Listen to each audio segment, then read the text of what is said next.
Hello, this is Hunter McDermott with another episode of Guitar Blog. This is episode 36. It is January 27th, 2021. I've got a few things to talk about. The first thing is I got a new guitar.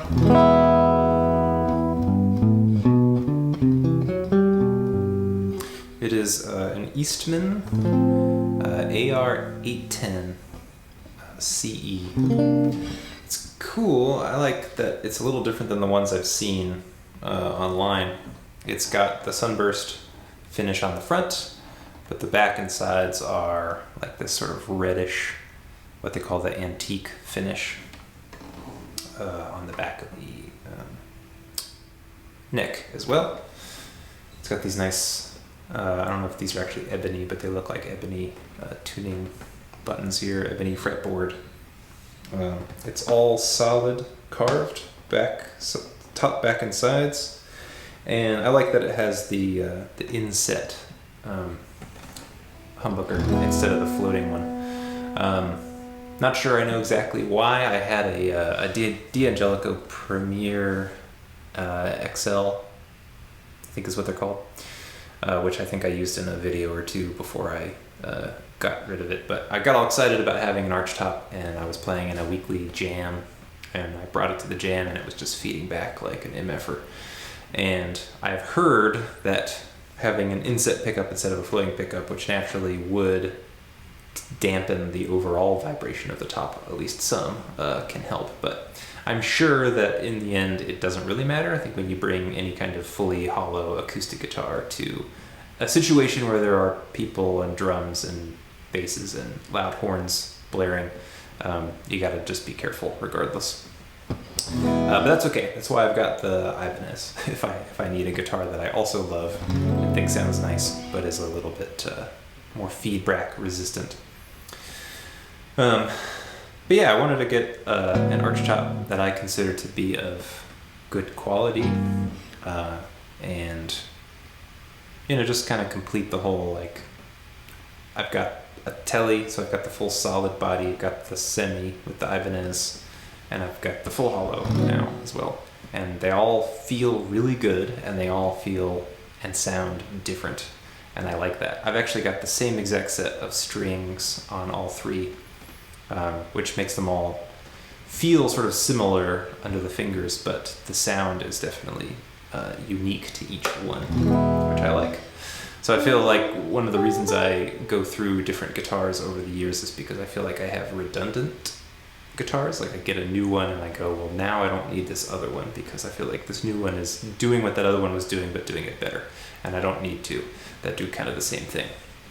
But right now, at least for now, I feel like I've got three guitars that are all very different, and I like them all for different reasons. So they don't feel like we're redundant in that way. So that's cool. And I got to use it on a recording. I need to check with all the people involved to see if they're okay with me posting it, but I recently collaborated with a handful of buddies on a rendition of Oliver Nelson's Stolen Moments. So we had two saxophones, me on the guitar, upright bass, and drums, and one of the saxophone players and I got together and worked out an arrangement, because that song has more instruments on it than we have, so we had to kind of be a little bit creative. But of course I can play multiple notes at a time on the guitar, so it kind of worked out. And just trying to figure out how to split all the instruments to where it would sound full and interesting and everything. And I think we succeeded. Like, I'm really proud of what we did, and I'm proud of my own playing on it. I think I sound good. Both the instrument and the recording sounds good, but my playing, I'm pretty happy with it, which is a nice thing. And everybody else plays just phenomenally, and it really came together nice. So I hope I'll be able to share that with you soon. It is done. Just need to clear it with the guys. And it was cool too because I worked with people from 3 different states, and then with me that's 4 different states. So these are different places that I have lived or visited and met people, and kind of was able to bring together all my buddies over the last few years. So that's cool. Turned out really nice. So I'm kind of looking for the next tune that I want to give that treatment, figure out what we all want to do next. But anyway, working on There Will Never Be Another You. So I've been working on that as part of my endeavor to learn and like really learn a tune a month. It gets where I feel somewhat comfortable on it, and then when I move to the next tune, month over month, I want to maintain my repertoire. I want to build on these tunes that I'm working on. What I tend to do is learn a tune really well or decently well, and then I play it at a jam, or I record it or whatever, and then that's it. And then I move on to something else. And then in the end, when somebody's like, "Hey, play me a song," I can't really play anything because I don't have anything. I haven't been like regularly refreshing my memory about stuff, and that sucks. So I want to work on that. So There Will Never Be Another You. I've been working out sort of a chord melody, kind of like an intro, and also taking this Barry Harris stuff that I've been talking about, as well as some of the Kenyon Carter stuff. So I mentioned like last year I was taking a look at this guy. Kenyon Carter's got a program called the Bebop Boot Camp, and I put a ton of time into like just the first of like 4 modules in that thing. He has it like in 8 weeks you can go through this whole thing. Well, it took me like 4 months to go through module 1, but I think I got a lot out of it, more than I really had realized. Some of that stuff is starting to pop into my playing without me really thinking about it, which is perfect. But trying to take this Barry Harris stuff that I'm working on from the Ronnie Ben-Hur books and DVDs and stuff, and mix it with that to kind of come up with some licks, and just get the more chromatic bebop-y kind of sound in my ears.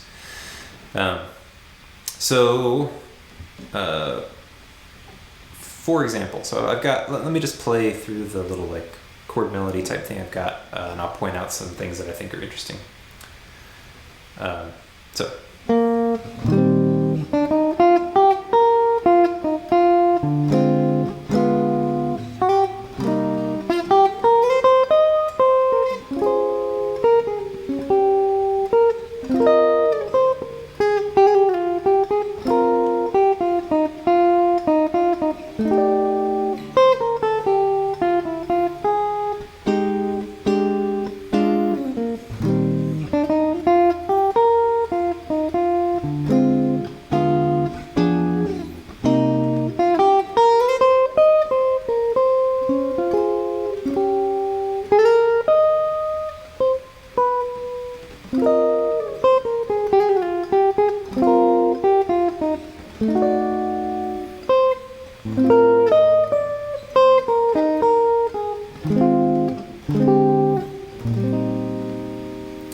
Something like that. I think it could play it sort of rubato as like an intro, and then you could go 2, 1, 2, 3, and then take it up tempo and play it just sort of without the chords maybe, or if I just got better at it.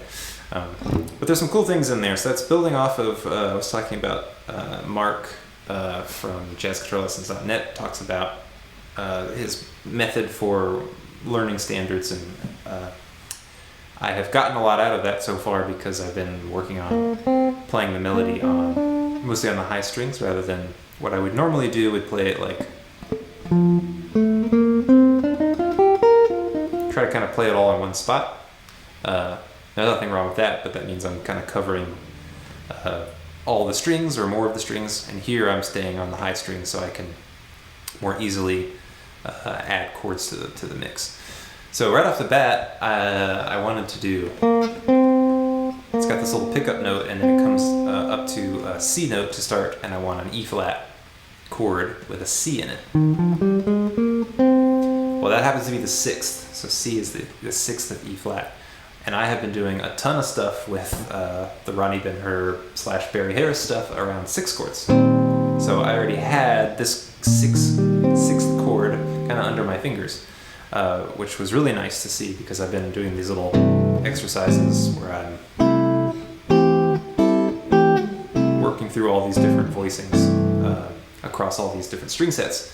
So seeing this kind of pop out was really nice.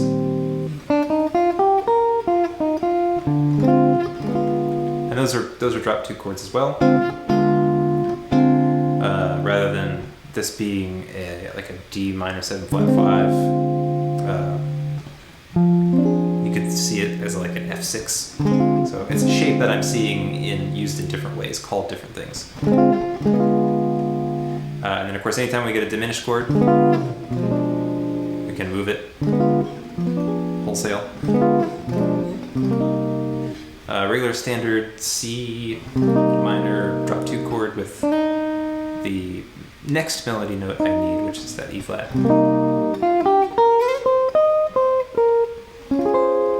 Now this chord I got from the Barry Galbraith stuff.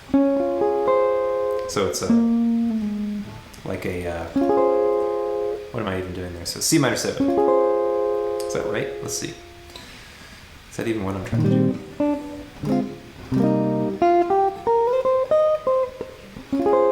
Oh yeah, okay, so I want a B flat minor 7. So there's the root. Sounds better down there. Which is like the first chord in the whole Barry Galbraith book. He does this kind of thing, except he's doing it down here on F, I think. So I pulled that from that book, and then of course it's a 2/5, so we need E flat minor 7 or B flat minor 7 to E7. And there it is right there. It's kind of like a 9 chord. It is a 9 chord. And then up here with this another Galbraith chord coming from A flat. Instead of doing a major 7, we do a 6/9. Same thing here. We're back to E flat major 7. So just doing a 6/9 instead. Again with Galbraith, we've got an F7 chord with a D, which happens to be the 13. So we take this kind of shape, F9, and then just take the 5 and raise it to a 6. And then I kept this from the version of the tune that I had previously, just doing these kind of shells. So F minor 7, B flat 13, or actually F minor 9, B flat 13, B flat 7. But the notion behind all of that is movement, just getting as much movement as possible. So that comes from the Barry Galbraith thing. Just try to keep it lively. And then the second go around, a lot of the same thing.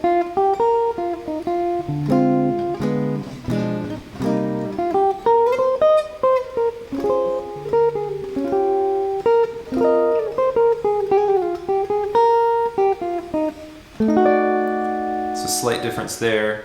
When I was practicing the tune, just kind of learning the tune, I really liked, let's see.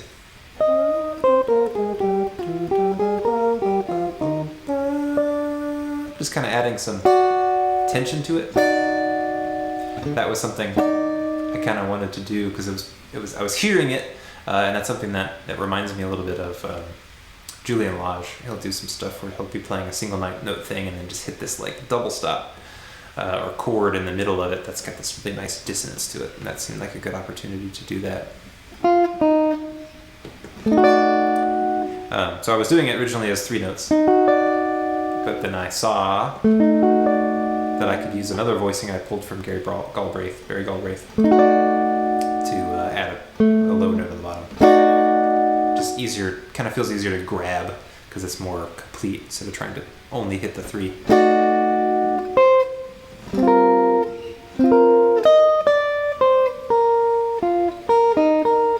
And at the end we do a 6 chord here,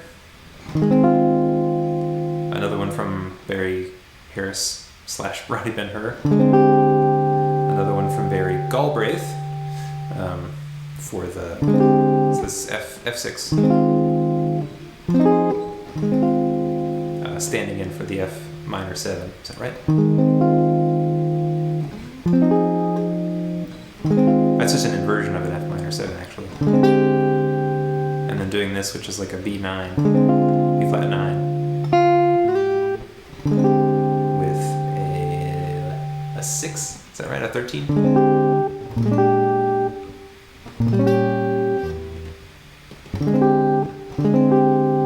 Like a 9 and a 13 together. And then E flat 6 at the end. So I like that.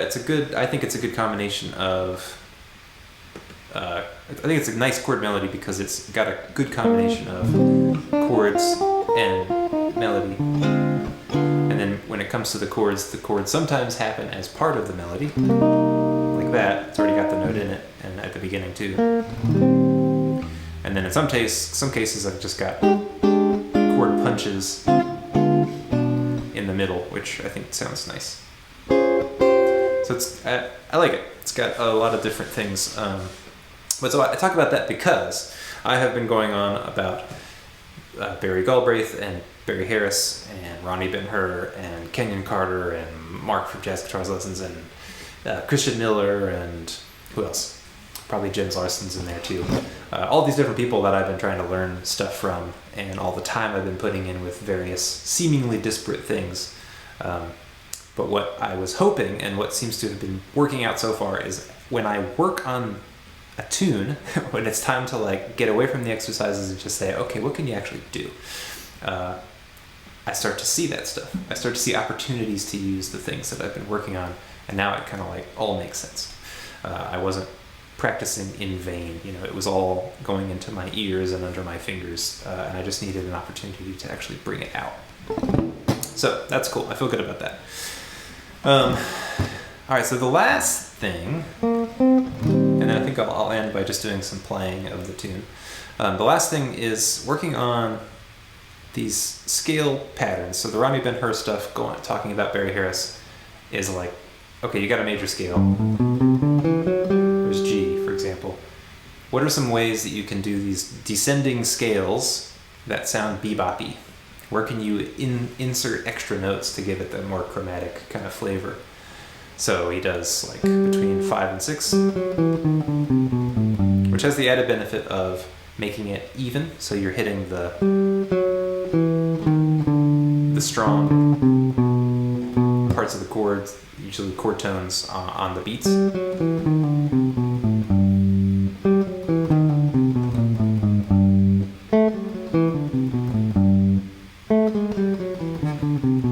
He has a whole bunch of them. So trying to take these rules and figure out how to work them into a solo to kind of come up with different licks.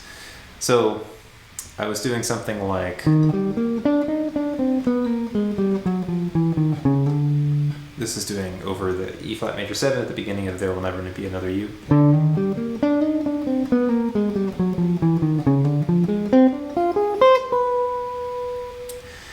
So that's just taking a half step below the root and then doing an arpeggio, major 7 arpeggio.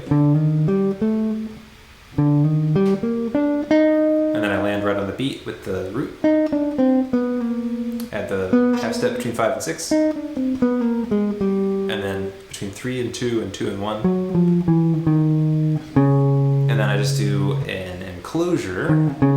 So this is another thing, I haven't really worked specifically on enclosures, but I understand the concept. I've landed here on the C flat, and I've got a half beat before I need to land on, or before I want to land on the root of the next chord, which is D. And I need to fill it in somehow, so just go below and then work it way back up. Let's see.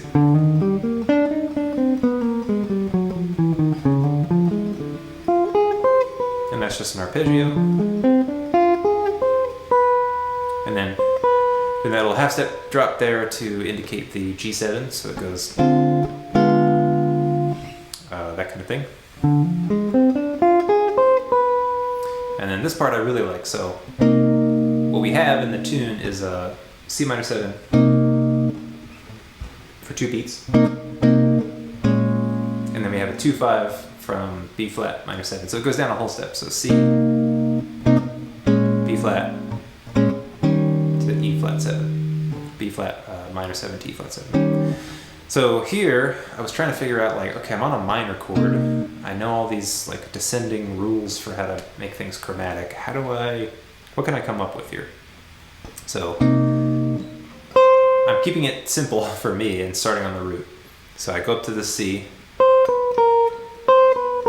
So we can do a half step between, well, so C, but all relative to E flat. So it's more like the 6th, even though it's the root of the C minor chord. It's like the 6th of an E flat chord. So I was thinking about it from there. You'd go 6, 5, 4, 3, 2, between 2 and 1, or between 3 and 2, something like that.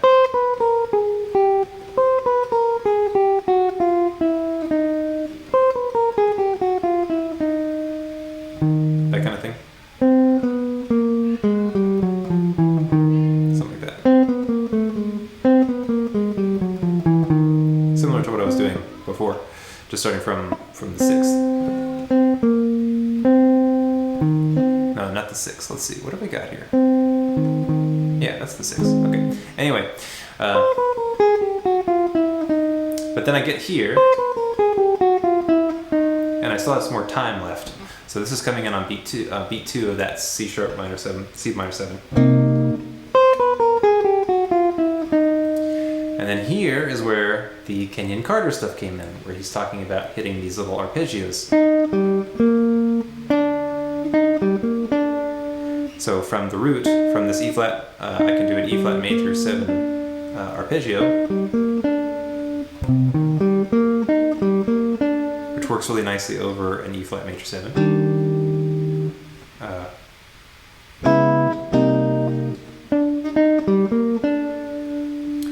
I'm trying to think here. Let's see. So if you're doing,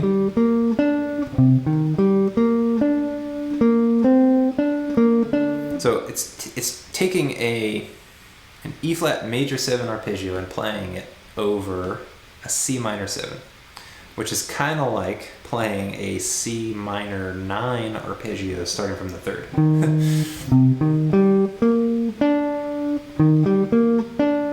That kind of thing. Again, that's not really going through my head so much. I just know these moves from having done some of the Kenyon Carter stuff. So, and that gives me a really nice half step drop, because now we've made the shift from C minor 7 to B flat minor 7. So altogether,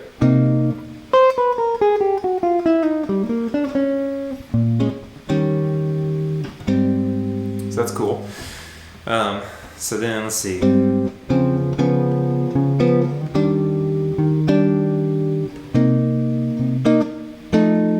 Alright, so then this is straight out of the Kenyon Carter stuff. He did a lot of things over dominant chords. So we have F dominant for 2 beats, or 2 measures, and then F minor 7 to B flat 7. So get to the F7. Starts out kind of the same way as the last lick, this chromatic stuff. But then we have the arpeggio a little earlier, and then another arpeggio. And what that does is it lands me on the root right on 1 of the F minor 7 measure. So then I can do something like this.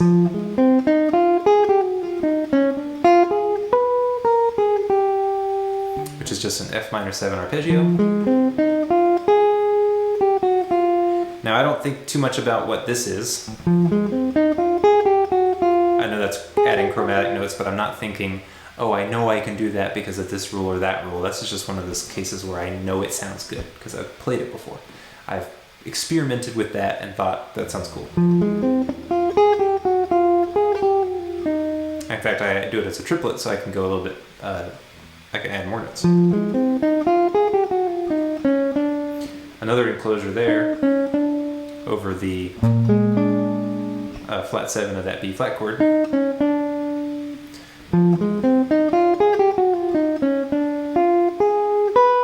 here,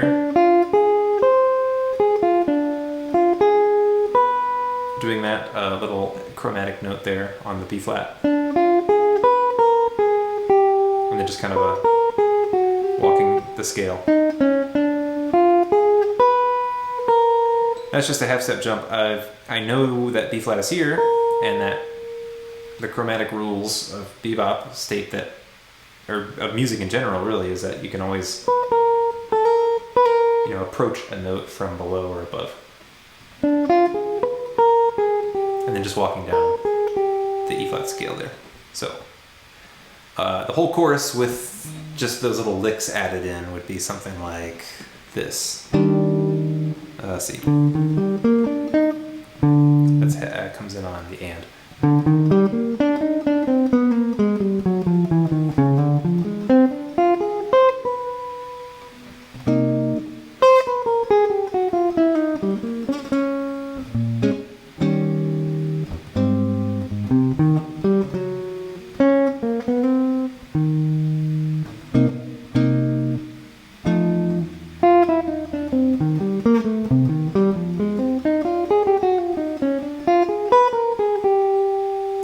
And then we end up into the next chorus. And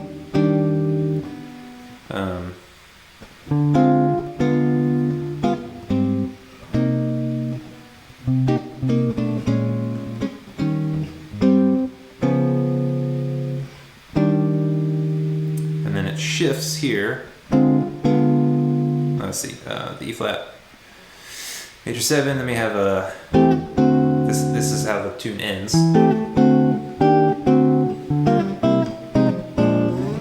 This quick series of 2 5s, and this is a lick that I pulled from some record that I don't even remember.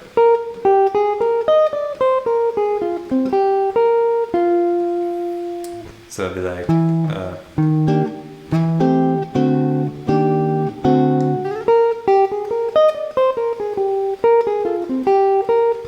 let me practice that one. Now, so that one I think is interesting because this is something that I learned specifically from a record. I was trying to find something to play over this type of chord progression. And I found that, and again, I don't remember where I got it, but I learned it like over a year ago, and then I didn't play it for a year, and I forgot how to play it, but it was always in my head. And that's really, I think, what I'm trying to get more used to and appreciate more is whatever you're doing, whatever amount of music you're listening to or playing, practicing, it's never a waste of time because it's always going into your ears. And the more you can fill your ears with information, the more information will come out when you need it. It's easier to remember the melody in my head than it is to remember the fingering. But if I got it in my head, I can always work out the fingering again. And I think the more times you do that, the quicker it becomes to translate what's in your head to the instrument over time. So that's cool. All right, so that's about it, I think. Maybe next time I will present like a more complete recording of the tune, but I think I've got a loop recorded already. So maybe I'll just solo over this for a couple of times, see if I can get those licks working in time with the tune, and then we'll call it.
One more.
Alright, something like that. So, in conclusion, I think the thing that I have long understood and even longer resisted is music doesn't just happen to you. So, everybody will tell you, listen. First thing you do when you're trying to learn to play jazz or anything really is listen a lot. And then learn tunes and transcribe stuff and whatever. And I think there was always a part of me that was telling myself that, but you don't want to sound like them. You don't want to, like, when I try to learn a lick or learn a solo, then I go, great, now I've done that. You know, what good did that do me? It's not like I'm going to get up on the bandstand and just play somebody else's solo. I don't want to do that. And there's certainly a risk of doing that, of that happening to you if all you ever do is learn the solo. So you do need to get yourself freedom to be creative. But I think that's the difference between practicing and playing. So like even in that little section there, I was playing licks that I had worked out and inserted on purpose. And I think that will help me in the future when I'm playing this tune or playing another tune and I have a 2-5. I can pull out a lick that I've worked on because I hear it and I know instinctively where it can go. But then in that last chorus, I kind of realizing that I was hitting a lot of off notes and not quite playing things that I thought were interesting besides the licks. I tried to be a little bit more creative and follow my ear. And that's where I started to kind of try to develop a motif. And I had some octaves in there that I thought really sounded cool. And like I can look at those moments and go, I didn't plan any of that. And to my knowledge, I didn't practice that, but it came out anyway. And it was just a little bit, just a small piece of that I think is really cool and that I'm really proud of, especially proud of.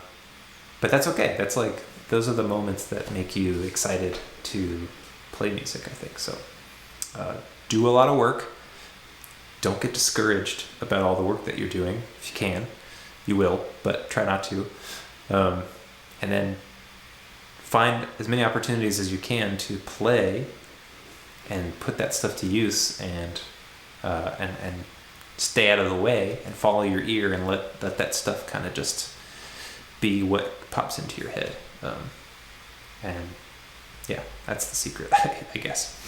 But anyway, thank you for watching. And I will be announcing the next tune that I'm going to work on when I have decided what that's going to be. I'm not quite sure yet. More bebop stuff probably. I'll try to do maybe like a proper bebop tune so I can learn the head and have more opportunities to like play all this kind of bebop stuff that I'm working on. But this has been a good one to work on this month. And I will endeavor to keep it fresh the whole year and for maybe my whole life. Anyway, thank you for watching. I will see you all next time.